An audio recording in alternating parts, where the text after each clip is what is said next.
ஸ்ரீகாந்த் ஏன் போதைப்பொருளை பாவிச்சேன் அதுக்கான காரணம் என்ன அப்படின்னு சொல்லியிருக்காரு. குடும்பத்தில் வந்த பிரச்சனைகள், குடும்ப பிரச்சனையிலிருந்து மீண்டு வரத்துக்காக ஒரு தற்காலிக நிம்மதியை அது கொடுக்கும் அப்படிங்கிறதுக்காக தான் அதை பயன்படுத்தினதாக அவர் சொல்லியிருக்காரு. ஆனால் இது முற்றிலுமே ஒரு தவறான ஸ்டேட்மெண்ட். இதை யாருமே ஒரு சரியான ஸ்டேட்மெண்ட்டாக ஏற்றுக்கொள்ள முடியாது.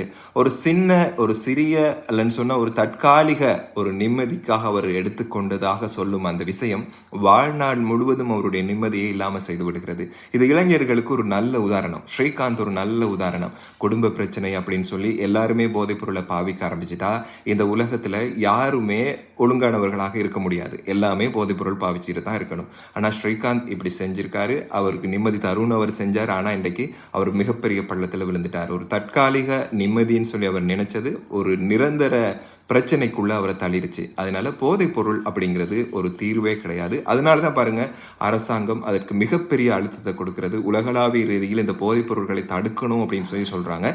இருந்தாலும் இதுக்கு பின்னால அரசியல் இருக்கிறது, அரசியல் புள்ளிகள் இருக்கிறாங்க, போலீஸ் அதிகாரிகள் இருக்காங்க. அவர்கள் எல்லாமே சேர்ந்து இந்த அநியாயத்துக்கு பங்கு எடுக்கிறாங்க அப்படிங்கிறது இன்னும் ஒரு விஷயம். அவர்கள்லாம் தண்டிக்கப்பட வேண்டும். வேலியே பயிர மேயிற கதையாக அவங்க செஞ்சு கொண்டிருக்காங்க. அது ஒரு விஷயம். இருந்தாலும் நாங்களே நம்மை திருத்திக் கொள்ளணும் அப்படிங்கிறது தான் மிக முக்கியமானது. ஒரு தடவை கூட இந்த மாதிரியான போதைப் பொருட்களை பாவிக்கணும் அப்படிங்கிற ஒரு மனநிலைக்குள்ளே போயிடாதீங்க. வாழ்நாள் முழுக்க அதுக்கான தண்டனையை நீங்களே அனுபவிக்க வேண்டியிருக்கும்.